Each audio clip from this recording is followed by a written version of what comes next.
the Sobaya Health, it is purely administration.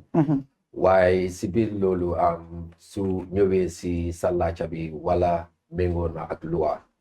Damane, in terms of the treatment issue, in Parliament, they appropriate or external or overseas treatment. Why to the most vulnerable people in the Gambia? That is the purpose or the intent of appropriating that fund. Because you don't expect the president don't have the funds to take the mom to any hospital outside the Gambia. If he chooses to. Yes. Because the president is not considered a vulnerable person. Okay. Exactly.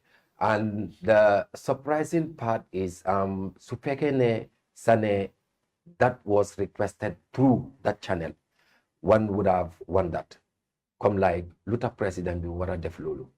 Ne come like a fund that is being appropriated for the most vulnerable ñoo xamne sen loxo agu sen gannaaw te ñu ngi am feebar boo xam ne mënuñ koo fajee si Gambia bi. ñu war koo mën a use pour ñu dem fajee leen overseas. Instead of ñu jël ko pour loolu ñu ko jël pour fajee yaay président bi. loolu is one part. The other part is that memo, as they call it, by the chief of staff, is not very clear according to his explanation. And to be honest, then Oil Information Act in this country. Loi bi la fa wone ne comme like bir bi la fa wara leer su fekkee ne yow yaa ngi ñoo wax ne the entire amount wasn't only meant for that particular, then what was the rest of the amount meant for? It should have been clearly spelled out. But what we saw was a medical checkup allowances to the people that accompanied the mother of the president. I'm talking about the mother of the president. According to the law, the mother of the president is part of the external family of the president and not the first family of the president. Because they, with due respect, the state have the responsibility for the president and not for the mother of the president, neither the father of the president or the uncle of the president. And that needs to be very clear. If that is the case, the president needs to take it up. He is receiving salary whereby he is not even paying a penny as far as tax is concerned in this country, to be genuine enough to take it upon himself to make sure that mu defal ko bopam personally. So fekkene lolu amut tamit, I think it is a complete failure as far as his leadership is concerned. But pare taxi tamit mage dega si the deliberation made by the chief of staff in terms of the leakage of the document outside the office. One thing I will tell you, as far as we are concerned, we must try by all means to build institutions and to make sure that we encourage trust within the employees within our various offices. Because that happened. Lulu, eventually, it didn't work out to the social media. It must have been taken, somebody must have taken the picture and share it. So meaning there is something going on.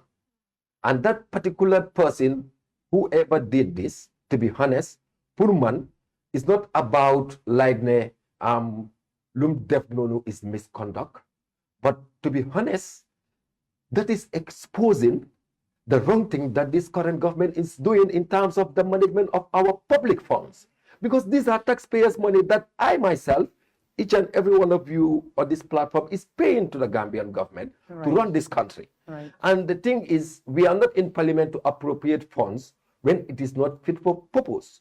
That is why we appropriate funds. And that is why we scrutinize even funds before we appropriate.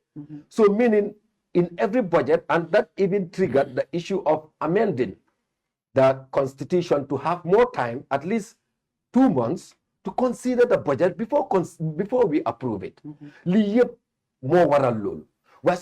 All these things are happening, and still we are seeing things happening in terms of variation, in terms of our public funds. Money is not acceptable, and it is not the right thing to do. Gambia, we are struggling. We are a developing country, so you then want to behave as to that situation. Wouldn't you behave as if, because they put one to the correct, you get one the Diem is in line with whatever have to happen in terms of providing service as far as you are a civil servant or a public servant outside the Gambia or even inside the Gambia. That is where traveling expenses are catered for. But in another way around, how necessary was that in terms of the mother of the president? To tell you the honest truth, if I was the president and my mother is ill, the law require an overseas treatment.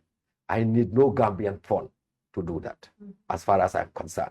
I would take my own fund, suma barke towards my mom. Du barke aleli rewmi. Bo xamne mom lay dugal ci suma faju yaay pour mu dem faju ji. Te lolu man as a National Assembly member, yagul ma dal bala ma dem Uzbekistan, my mom was very ill. But what I did was I took my own fund. I didn't request it anywhere. And I took her to a hospital so that she will be taken care of.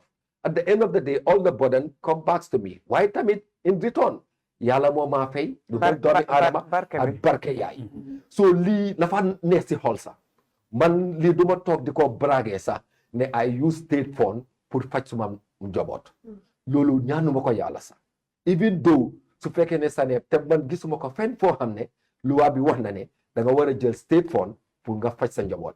Te that brings me also when it comes to the former President's Act.